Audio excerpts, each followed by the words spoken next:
bedeviled by long-standing poor performance, delays and inefficiencies, according to a recent report by MPs. This is little wonder, given that recent years have seen a massive erosion of the resources within the system. The Crown Prosecution Service has had its budget reduced by 25%, and criminal legal aid to pay for defence lawyers has been cut by 45% since 2001. Legal aid does not come close to adequately meeting the costs of properly preparing a case, and payment of fixed fees rather than for time spent leads to an emphasis on speed at the expense of quality. Those accused of crime are usually the most vulnerable, those with drink or drug problems, poor mental health, lack of education, a history of local authority care, inadequate housing. Approximately 25% of prisoners are from a black, Asian and minority ethnic background, compared with 13% of the wider population. This is an environment which is ripe for miscarriages of justice to occur. Our prisons are in crisis. Severe funding cuts have created a critical staffing shortage, which exacerbates dangerous overcrowding across the prison estate. The ramifications of this are significant. It is not uncommon to hear that prisoners can be locked up in their cells for up to 23 hours a day.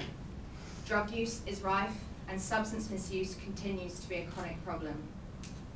Mental and emotional health needs are drastically neglected, and levels of violence are at an all-time high.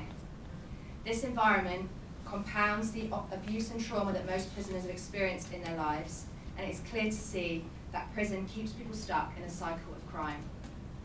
There are currently over 85,000 men and women imprisoned in England and Wales. Of them, 97% want to leave crime behind, but nearly half will reoffend within 1 year.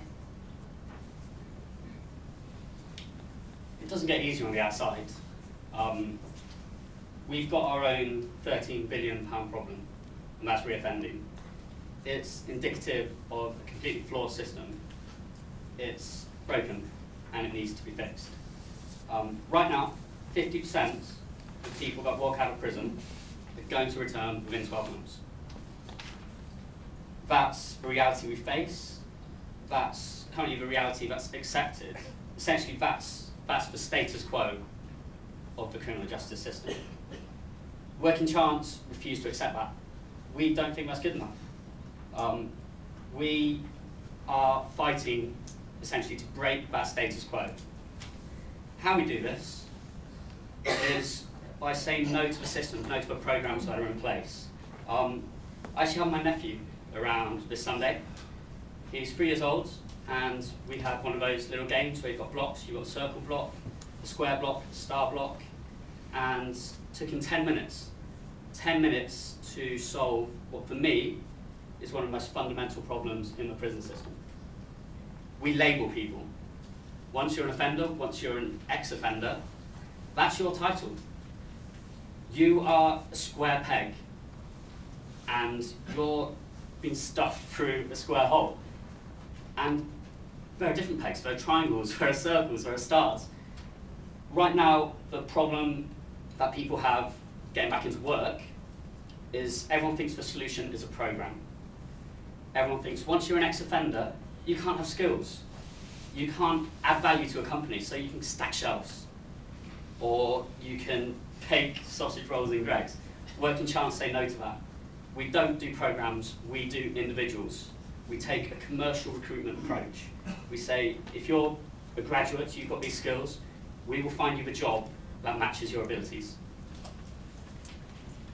Spark Inside envisions a criminal justice system that prioritises rehabilitation to reduce reoffending. We've seen too many young people stuck in negative cycles of crime that damage themselves and society. If we keep doing more of the same, we will get more of the same. Currently, 75% of young people will reoffend within 1 year. Our intervention is a radical new approach that equips young people with the capacity to change their lives. We are pioneering the use of professional life coaching in prisons through our specialised programs. We work directly with 15 to 25-year-old men in custody during their release and when they return to the community. Our coaching program inspires transformational change and gives young people the tools to free themselves from harmful patterns of crime. a recent study of ours saw 90% of our programme graduates go on to live crime-free lives. So much for prison and what comes after it, but are we sure that the people in prison actually did the crime that they're doing the time for? At the Centre for Criminal Appeals, we know the answer is no, we can't be sure. Because to be sure, you need to investigate the facts, and cuts to funding mean that investigating in sufficient depth to get to the whole truth is simply not happening, not by the police, not by the defence lawyers, and not by the courts. If you take shortcuts, sometimes you're going to get it wrong. The Centre for Criminal Appeals is a new non-profit law practice that gets to the very bottom of miscarriages of justice. We cross-check the paperwork, we listen to witnesses, and we crawl over the crime scene with experts. We hold the system to account when it's made a mistake, and we do this one case at a time to make sure that it never happens again to anybody else. Most of us in this room can say with confidence that we will never commit a crime, but none of us can say that we won't be falsely accused of one.